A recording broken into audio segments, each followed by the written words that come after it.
sentarse, hermanos. Gloria a Dios. Bien, en esta mañana vamos a hablar del tema la expiación. La teología de los sacrificios está dominada por una aguda conciencia de pecado. Por ellos, hasta el holocausto llega a tener por finalidad la de aplacar la ira de un Dios que está ofendido. Con respecto al holocausto, que era un sacrificio que exigía que todo lo ofrecido fuera quemado y no se debía tomar ninguna parte de esto, vemos cómo la observación de todos estos sacrificios y de toda la actividad cultural, es decir, las fiestas, la Pascua, los sábados, la consagración de los nazareos y de sacerdotes y ofrenda, tiene como meta principal que es algo que se hace para Yahvé. El culto, entonces, es el lugar privilegiado para el reconocimiento de los derechos de Dios. Aquí entonces encontramos una diferencia bien importante con respecto a la concepción que tiene la mentalidad de la sociedad moderna con respecto al culto. Cuando observamos las leyes cultuales, los sacrificios que se narran o que se detallan en el capítulo 1 del Levítico hasta el capítulo 7, encontramos que todo el centro de esto es tener una conciencia de que cada ofrenda, cada celebración, cada evento simplemente iba dirigido a aplacar la ira de un Dios ofendido y iba dedicado a Dios. Es decir, que el culto no se ofrecía para la gente, sino que el culto se ofrecía a Dios. En medio de una sociedad moderna, donde el culto es entendido de una forma diferente, entonces tenemos aquí que la sociedad actual va al culto y que la iglesia en alguna medida ha intentado adaptar el culto a la gente, a la necesidad y conforme a los avances y a los cambios de la época. La razón de esto es la falta de un entendimiento correcto del concepto de santidad y cómo éste abarcaba los sacrificios, el sacerdocio y la pureza. Dios es a quien nos dirigimos y a quien estamos ofreciendo culto. Permítame hacer un paréntesis y repetir de nuevo y pónganlo en letras mayúsculas. Dios es a quien nos dirigimos y a quien estamos ofreciendo culto. Por lo tanto, Él es el que establece los términos de cómo el culto debía ser realizado. Por lo tanto, todo sacrificio, toda actividad cultural y todo acto de la vida cotidiana tiene como referente a Dios y por consecuencia su santidad. La manifestación de Dios, según lo que vimos la semana pasada en el capítulo 10 de Levítico, la manifestación de Dios es una manifestación de su santidad. Por eso Él establece los términos de cómo ese culto debía ser desarrollado. Y esta manifestación de Dios y por ende de su santidad es para bendición. Si cumplimos las exigencias, si hacemos la observancia correcta del culto y nos presentamos ante Él de la forma correcta. Pero cuando no se observaba los términos del culto, entonces esa manifestación del Dios y de su santidad era para destrucción. Tal fue el caso de la historia de los hijos de Aarón, Nadab y Abiú. Cuando el culto se sale de las normas, cuando la significancia del culto pierde sentido y necesitamos agregarles ingredientes de la cultura moderna, mundanales, que en nada ofrecen gloria y honra al Señor, entonces es allí cuando la santidad de Dios destruye todo le acerca sin la debida santidad y la conciencia de respeto a Dios. Amados, cuando usted entra por este lugar que se ha llamado templo, y que en el lenguaje evangélico algunos le llaman iglesia equivocadamente, porque la iglesia somos nosotros, cuando usted entra a este lugar, debe haber una conciencia de que estamos en un lugar sagrado. Cuando usted se acerca a Dios, debe haber una conciencia de que nos acercamos a un Dios santo, a un Dios poderoso. Eso le da un sentido de respeto a la celebración del culto. Eso le da un sentido de reverencia. No estoy en cualquier lugar, no estoy en cualquier sitio, estoy en la misma presencia de Dios. A su nombre sea la gloria. Puede alabar al Señor en esta mañana, no está prohibido. Aleluya. Entonces encontramos, si recuerdan bien, que el libro de Levítico nos va a hablar de todo este asunto de las leyes sobre los sacrificios, de lo que era el código de la santidad, los animales puros e impuros, la consagración de los sacerdotes. Y en las leyes de los sacrificios encontramos del capítulo 1 al 7, que en el capítulo 1 se habla del holocausto, en el capítulo 2 se habla de la oblación vegetal, y en el capítulo 3 de los sacrificios de comunión, y en el capítulo 4 y 5 encontramos los sacrificios por el pecado o expiatorios, o también llamados sacrificios de reparación. Estos sacrificios estaban bien especificados de tal manera que todos sin excepción eran responsabilizados de forma colectiva, comunitaria, individuales, estatales y gubernamentales, donde todos debían confesar y reconocer sus pecados. Capítulo 4, verso 1 y 2 dice: y el Señor le ordenó a Moisés que le dijera a los israelitas: cuando alguien viole inadvertidamente cualquiera de los mandamientos del Señor e incurra en algo que esté prohibido, se procederá de la siguiente manera. Y todo el capítulo 4 y 5 de Levítico narra el proceder correcto de forma explícita de cómo se debía actuar cuando se pecaba. Pero oiga bien, estos sacrificios expiatorios de reparación eran sacrificios que se ofrecían por pecados que se cometían inadvertidamente, es decir, por pecados que se cometían inconscientemente. No estaba incluido entonces dentro de esta lista los pecados que se cometían conscientemente o intencionalmente, y que la Biblia los llama como actos pecaminosos de soberbia. El nombre de la ofrenda por el pecado en hebreo era el hataf. Es un sustantivo basado en el verbo errar al blanco, que se traduce como quedar corto o como pecado.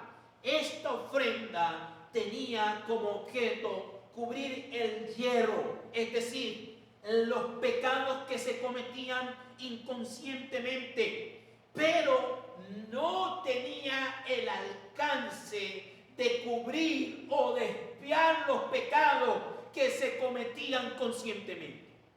Capítulo 15 de Números, versos 27 al 31 dice lo siguiente: también, si una persona peca inadvertidamente, ofrecerá una cabra de 1 año como ofrenda por el pecado, y el sacerdote hará expiación delante del Señor por la persona que ha cometido error, cuando peca inadvertidamente, haciendo expiación por él, y será perdonado.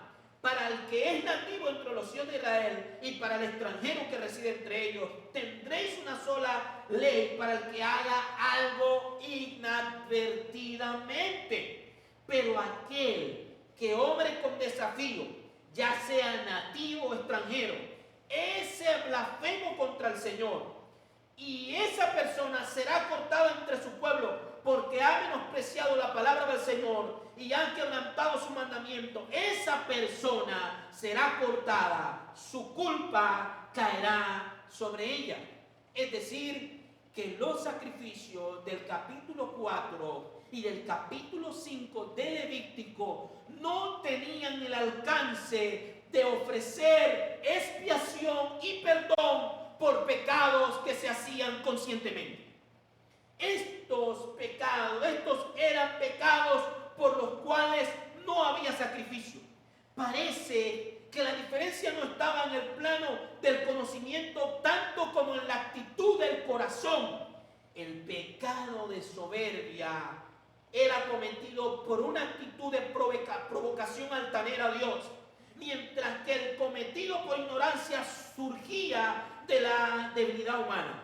En este sentido, el erudito Kell nos dice, pero pecar en error no era meramente hacerlo por ignorancia, apresuramiento y falta de consideración o descuido, sino también hacerlo involuntariamente. Es decir, que el pecado que el capítulo 4 y 5 de Levítico cubría el sacrificio de expiación o de reparación, era el pecado que se hacía por omisión, no conscientemente. No había el espacio donde el individuo era consciente de que estaba pecando, sino que lo hacía inconscientemente. Para eso se estableció el capítulo 4 y 5 de Levítico. Y ahí había ofrenda para el sacerdote, para el gobernante, para la comunidad en general, para las personas individuales, para el rico, para la clase media, para la clase baja. Todo el mundo podía traer un sacrificio. Sin embargo, no había ofrenda por el pecado voluntario. No se establecía el perdón o la expiación por ese pecado. Es entonces cuando llegamos al capítulo 16, donde nos ocuparemos de lo que se llama el gran día de la expiación y su relación con el sacrificio expiatorio de Cristo. Era en el capítulo 16, aleluya, donde los sacrificios, aun cuando los sacrificios en el capítulo 4 y 5 son sacrificios por pecado expiatorio, por pecado y expiación, sin embargo, este capítulo 16 marca el punto más elevado del libro de Levítico. ¿Por qué? Porque aquí hallamos provista la expiación a favor de todo Israel. En otras partes encontramos posibilidades de expiación de individuos o cosas, pero aquí trata de la expiación para los sacerdotes, para el lugar santo, la tienda, para el tabernáculo, para la ciudad, para el altar y todo Israel. Era también expiación por todas las inmundicias e iniquidades, transgresiones y pecados. Aquí está el punto en el cual el Señor y su pueblo, mediante su sumo sacerdote, llegan a una relación más íntima posible bajo el antiguo pacto. Aún cuando hasta ahora el sacerdote ha penetrado en el lugar santo, los hijos de Aarón perecieron porque se acercaron indebidamente al lugar santo. Hasta ahora el sacerdote no podía entrar al lugar santísimo. Si recuerdan bien, cuando hablamos sobre el tabernáculo, les explicaba que la tienda en sí, lo que estaba dentro del atrio, tenía dos lugares: el lugar santo y el lugar santísimo. Hasta el lugar santo entraban los sacerdotes, incluyendo a Aarón y sus hijos, pero en el lugar santísimo no entraba nadie. Solo había logrado entrar Moisés. Solo Moisés fue el único que Dios dijo, él podrá entrar a esa tienda. Pero ahora en el capítulo 16 de Levítico, donde se establece el día de la expiación, ahora Dios dice que el sumo sacerdote Aarón podrá entrar en ese lugar en el ritual del día de la expiación, y que si sus hijos habían muerto por haberse acercado indebidamente ante Dios, solamente al lugar santo, la oportunidad de que ahora no solo Moisés, sino de que Aarón, que era constituido sumo sacerdote, pudiera entrar al lugar santísimo, se requería de mucha cautela, de una observancia rigurosa y de una preparación para poder llegar. El capítulo 16 ocupa una posición central en el libro de Levítico, acorde con lo que es la importancia de la celebración del Yom Kippur o Día de la Expiación. Esto se celebraba una vez al año. Era una de las mayores fiestas de la comunidad israelita. Incluso lo es aun cuando lo celebran sin ritual de los sacrificios de animales. Sin embargo, todavía se celebra. Y el objetivo de esta celebración era la purificación del santuario, de los pecados e impurezas de Israel y mediante los actos cultuales y de toda la comunidad.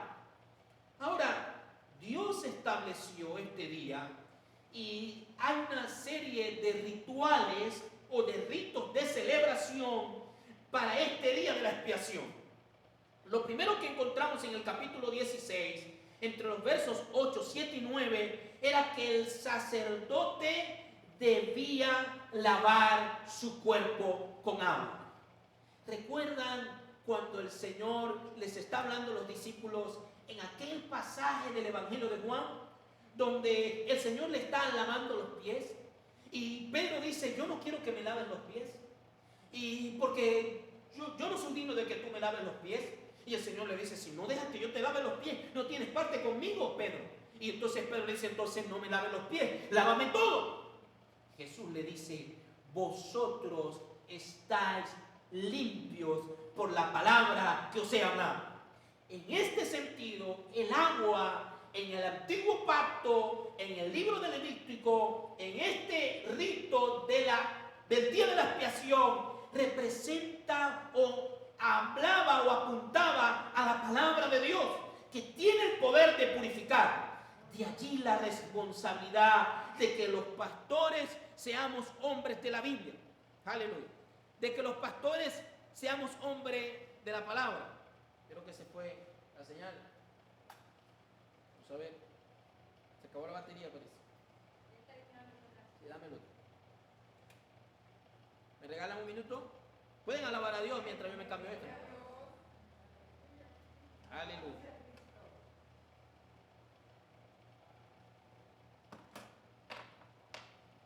Acuérdense la última frase que dije para seguir ahí.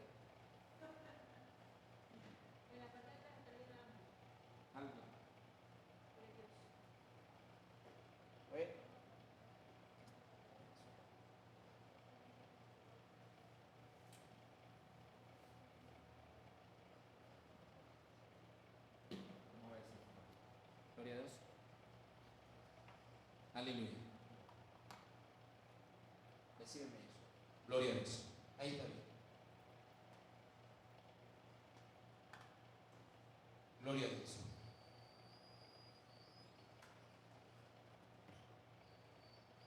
Si no usamos el otro, porque ese está como sonando. ¿Aló? Sí. Bien. Entonces, les decía que el sacerdote debía lavarse y que Jesús hace un señalamiento a esto de la purificación, que el agua es esa palabra de Dios que nos purifica. Además, él debía vestir unas ropas que no eran las mismas ropas que él utilizaba normalmente en la ejecución. Vamos a usar el otro. Regálame un cabo. De Dios. Eso es lo bueno cuando no estamos en vivo, ¿no? Eso es lo bueno de grabar, de no estar en vivo. Aleluya. ¿Están aquí conmigo? Gloria a Dios. Entonces, el sacerdote debía lavarse. Pero además de que el sacerdote debía lavarse, ese día de la expiación, él no usaba la ropa con la que había sido consagrado, que era una ropa que lo distinguía de todos los sacerdotes, sino que ese día él usaba una ropa sencilla de lino, porque eso era un signo de humildad, porque él se iba a encontrar ahora con la misma presencia de Dios dentro del lugar santísimo. Además, el siguiente rito que encontramos era que debía ser un sacrificio de un novillo. El capítulo 4, versículos 3 y 12, un novillo por el pecado y un carnero de holocausto por Aarón y su familia, según el sacrificio expiatorio, cuando se efectúa por el sacerdote, con la diferencia de que ahora él iba a entrar al lugar santo, mientras que cuando él ofrecía expiación, según el capítulo 4 y 5, él entraba a la parte que dividía el lugar santísimo. Pero ahora, en el día de la expiación, él iba a entrar al lugar santísimo. Por lo tanto, la vestidura que él debía usar era diferente. Debía además ofrecer un sacrificio primero por él y por su familia. Y ser, aleluya, ofrecer expiación, ofrecer un sacrificio para la expiación de sus pecados, el pecado de su familia. Y entonces después era que venía la segunda parte de este ritual, que era el ofrecimiento de 2 machos cabríos como sacrificios por el pecado y un carnero como holocausto por la comunidad. En este rito, donde el pueblo ofrecía 2 machos cabríos y donde se ofrecía un carnero por holocausto, lo primero que tenía que hacer el sumo sacerdote era que tomaba los 2 machos cabríos y echaba suerte sobre ellos. Y si una de las suertes, un animal era sacrificado, era desollado, era derramada su sangre, y en la suerte que caía sobre el otro animal, este animal no era sacrificado, sino que era desterrado. Uno se llamaba la suerte por el Señor y el otro se llamaba la suerte por Azazel. El que caía la suerte por el Señor era ofrecido en sacrificio por el pecado. Y el que caía en la suerte por Azazel era enviado y desterrado al desierto, y era el que se ofrecía como expiación por la culpa del pueblo de Israel. Ahora, esto es muy interesante, porque este acto de desterrar al macho cabrío expiatorio, y de allí viene ese asunto que solemos mencionar en nuestra sociedad, que decimos, no, ese es el chivo expiatorio. Es decir, él fue utilizado para llevar la culpa que no era de él. Es decir, a él se culpó de eso. Eso viene de allí. Porque el sacerdote debía tomar, después de haber ofrecido el macho cabrío, que la suerte había caído por el Señor, y haber derramado su sangre y haber esparcido la sangre en el propiciatorio. Entonces, luego que el sumo sacerdote hacía todo este ritual, entonces salía, tomaba el macho cabrío expiatorio, ponía las manos sobre él, y de una forma simbólica el sumo sacerdote transmitía la culpa del pueblo sobre el macho cabrío que tenía la suerte por Azazel. Y se elegía un hombre del pueblo, y ese hombre tomaba el macho cabrío expiatorio, lo llevaba a las afueras del pueblo y lo enviaba lejos del campamento, a la oscuridad, al desierto. Y se tenía que asegurar este hombre de que el macho cabrío expiatorio no regresaba. Incluso años más tarde, después del establecimiento de esta ley, se hacía para asegurarse de que el macho cabrío no regresara. Algunos lo despeñaban por un abismo, por un barranco, para asegurarse de que no volviera. De tal forma que este macho cabrío expiatorio cargaba la culpa. Era sobre quien se ponía todo el peso del pecado. Ahora, hay algo importante con todo esto de los sacrificios. Y es que hay algo que parece que es muy brutal, muy bárbaro. Era el asunto de desollar los animales y de la sangre. Todo este asunto de la sangre debe ser entendido de una forma correcta. Aunque era literal el sacrificio, lo que señalaba el sacrificio no era una especie de maldad sobre los animales, sino que la sangre era entendida por el pueblo de Israel como la vida del animal. De allí que por eso la sangre debía ser derramada. Ahora, todo el sacrificio, todo lo que se hacía, tenía una simbología o apuntaba al sacrificio de nuestro amado Salvador Jesucristo. Ahora, luego de que se hacía todo esto, entonces, ¿dónde se llevaba a cabo la expiación? Bueno, la expiación se ejecutaba en el lugar santísimo. En el espacio santísimo se guardaba algo que se llamaba el arca del pacto. También en otras partes de la escritura se le llama el arca del testimonio, o también el arca de la alianza. Dentro de ella estaba el documento institucional que constituía a Israel como pueblo de Dios. Las tablas, la ley, los códigos, todo estaba dentro de esta arca. Y sobre el arca, a manera de cubierta, había una placa de oro con 2 querubines en los extremos. ¿Cuántos han visto esa figura? Usted, al terminar el culto, puede acercarse al cuadro que tenemos allá y lo puede apreciar un poco mejor. Sobre ese cofre, sobre esa caja, había una tapa de a lo menos 1,5 metros de ancho, y por otro espacio de largo, por otra medida de ancho. Y dentro de esa capa o de ese cofre había una tapa sobre el cofre. Dentro estaba el código de la alianza, los 10 mandamientos. La ley de Dios estaba dentro de esa arca. Sobre ella habían 2 querubines con las alas extendidas de esta forma, mirando hacia abajo. Y en esa tapa donde estaban los querubines era el lugar donde la presencia del Señor se manifestaba al pueblo. Era donde Dios le hablaba a Moisés sobre esa tapa. Allí Dios hablaba con Moisés. Miren lo que dice Números capítulo 7, versículo 89. Y cuando entraba Moisés en el tabernáculo de reunión para hablar con Dios, oía la voz que le hablaba de encima del propiciatorio que estaba sobre el arca del testimonio entre los 2 querubines, y hablaba con él.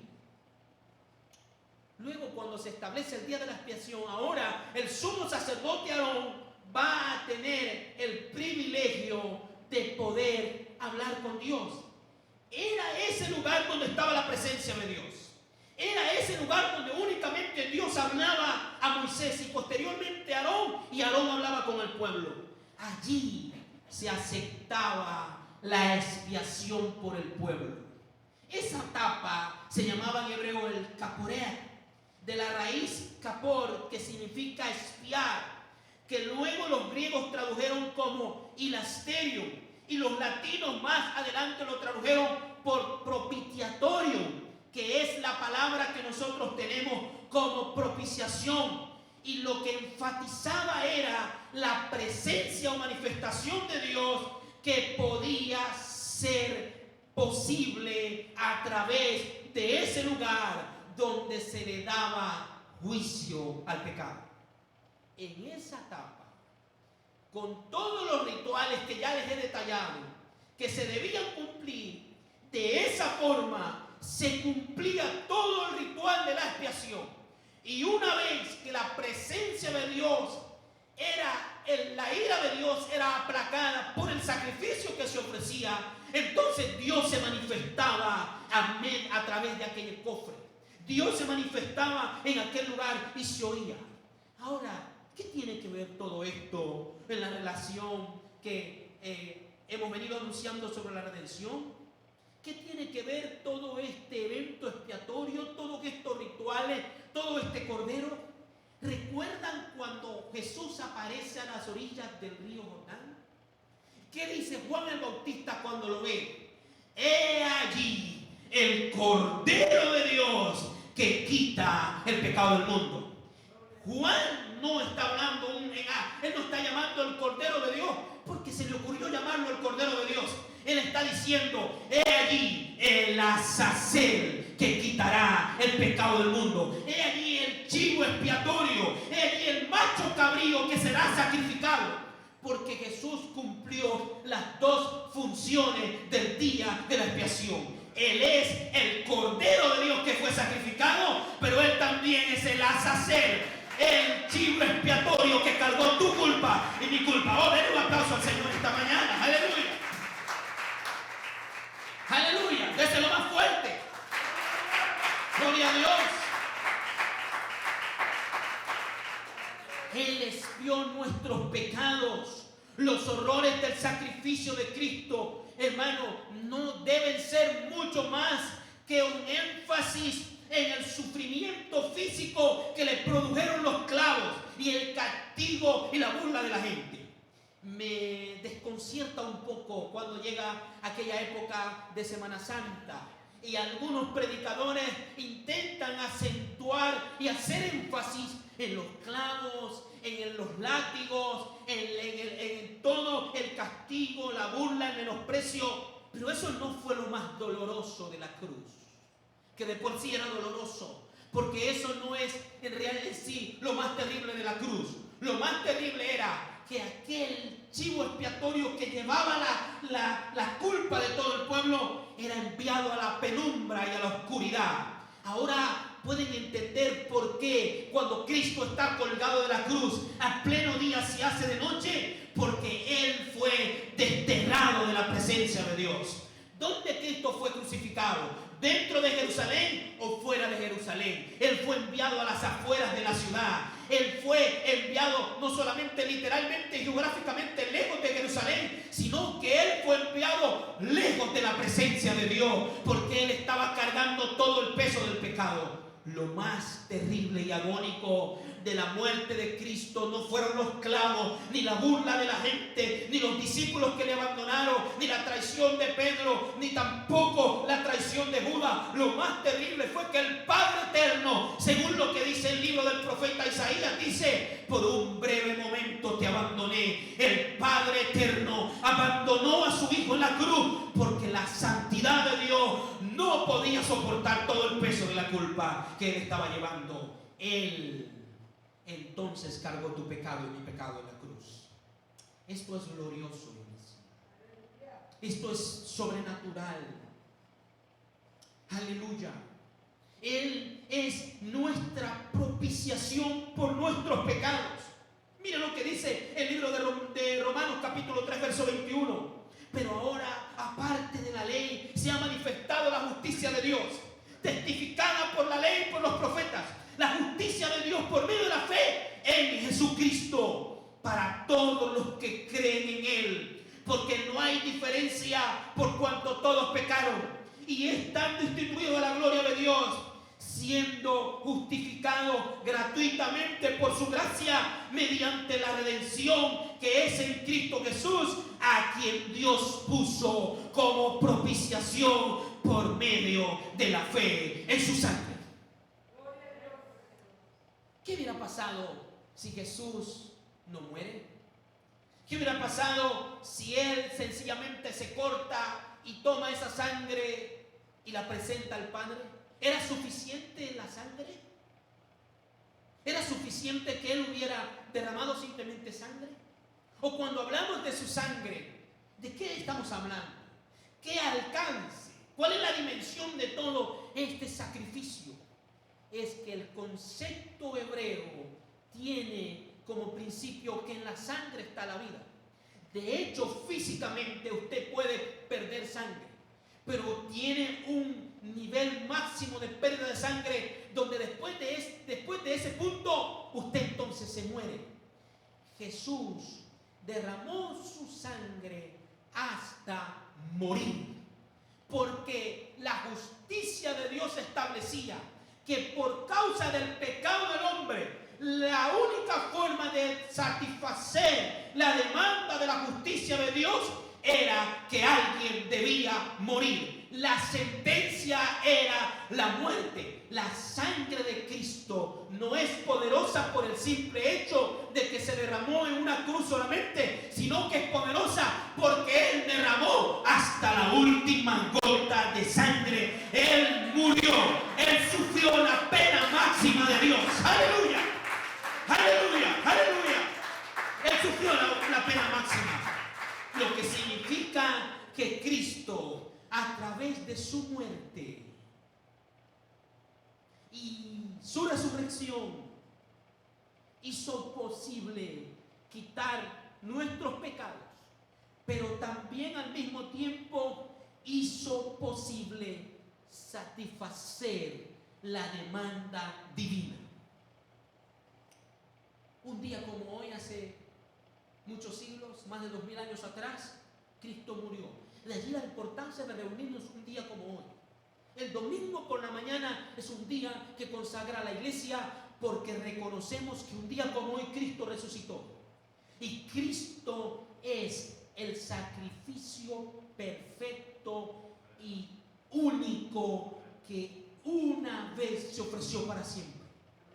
Hebreos capítulo 10, verso 4 y verso 11 al 12 dice: porque es imposible que la sangre de toros y de machos cabríos quite los pecados.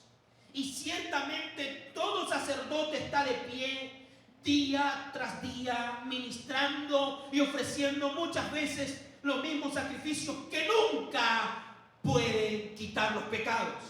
Pero él, habiendo ofrecido un solo sacrificio por los pecados para siempre, se sentó a la diestra de Dios. Aleluya. ¿Cuántos pueden alabar al Señor en esta hora? Hermano, esto es poderoso, esto es muy grande. Esto debe generar en usted una gratitud, una repulsión por el pecado y un amor por las cosas de Dios. Porque dice Hebreo: por tanto tenía que ser hecho semejante a sus hermanos en todo, a fin de que llegara a ser un misericordioso y fiel sumo sacerdote en la casa de Dios, para hacer propiciación por los pecados del pueblo.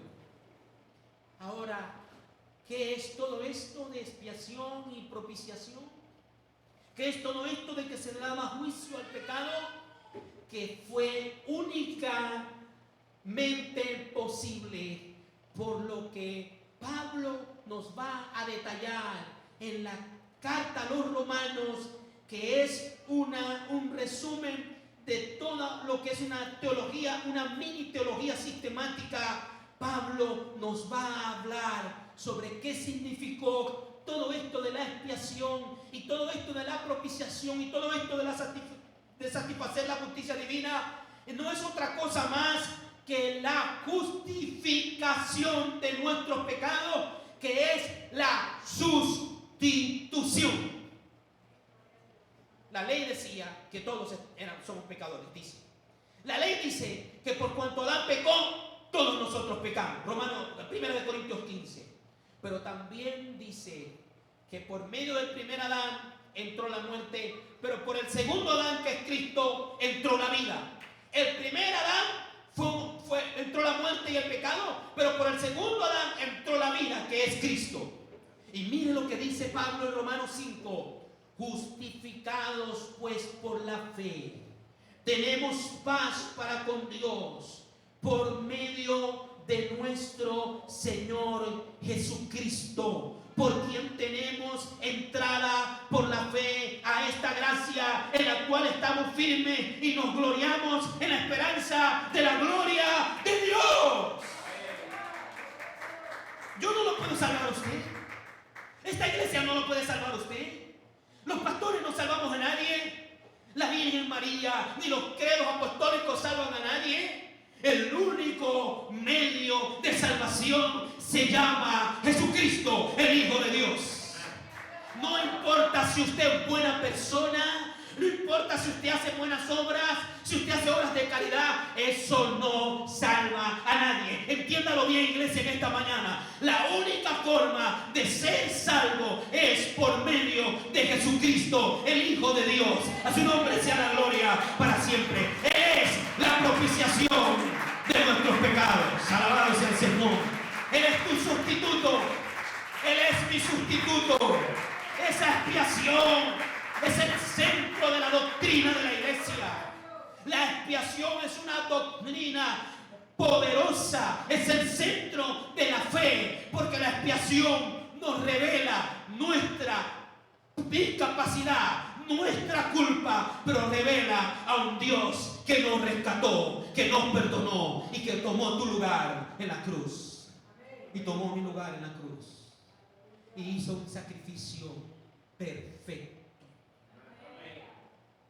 ¿Sabe? Perfecto. Oh Señor, te damos gracias esta mañana. Oh Dios.